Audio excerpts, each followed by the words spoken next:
O Pioneers, Chapter 9 of Part 2. On Sunday afternoon, a month after Carl Lindstrom's arrival, he rode up with Emile into the French country to attend a Catholic fair.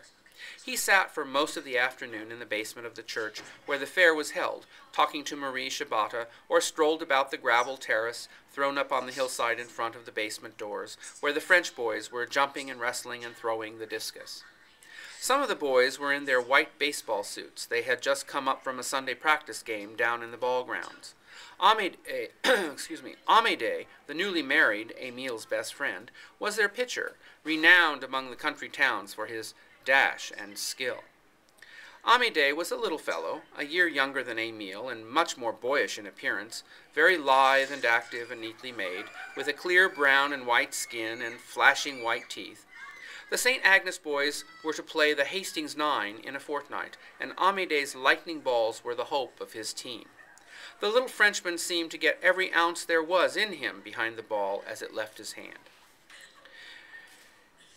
"You'd have made the battery at the university for sure, Mayday," Emile said as they were walking from the ball grounds back to the church on the hill. "You're pitching better than you did in the spring." Amadé grinned.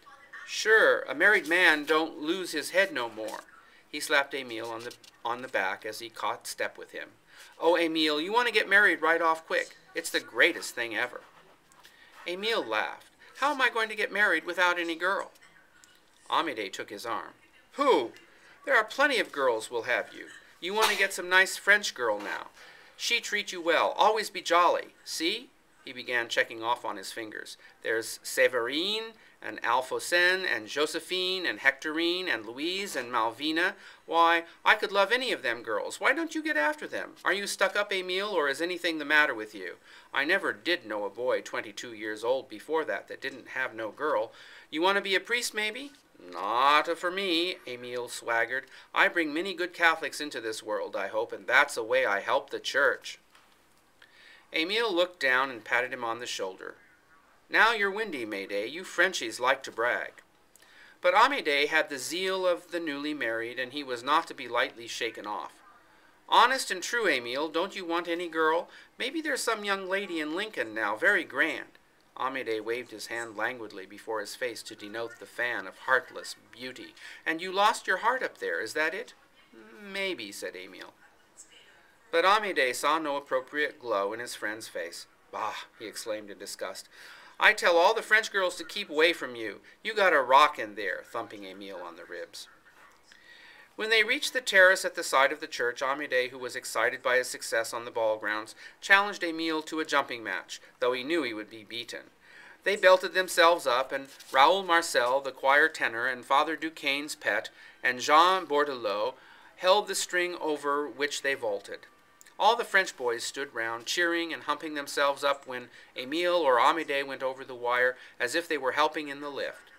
Emile stopped at 5 feet 5, declaring that he would spoil his appetite for supper if he jumped any more.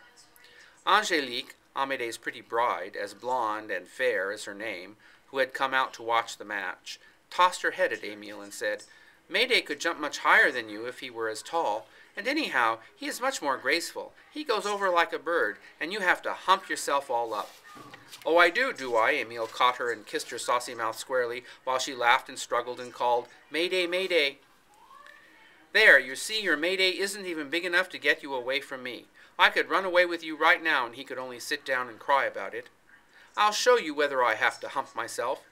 Laughing and panting, he picked Angelique up in his arms and began running around the rectangle with her. Not until he saw Marie Shabata's tiger eyes flashing from the gloom of the basement doorway did he hand the disheveled bride over to her husband. "There, go to your graceful. I haven't the heart to take you away from him." Angelique clung to her husband and made faces at Emile over the white shoulder of Amédée's ball shirt. Emile was greatly amused at her air of proprietorship and Amédée's shameless submission to it. He was delighted with his friend's good fortune. He liked to see and to think about Amédée's sunny, natural, happy love. He and Amédée had ridden and wrestled and larked together since they were lads of 12. On Sundays and holidays they were always arm in arm. It seemed strange that now he should have to hide the thing that Amédée was so proud of, that the feeling which gave one of them such happiness should bring the other such despair. It was like that when Alexandra tested her seed corn in the spring, he mused.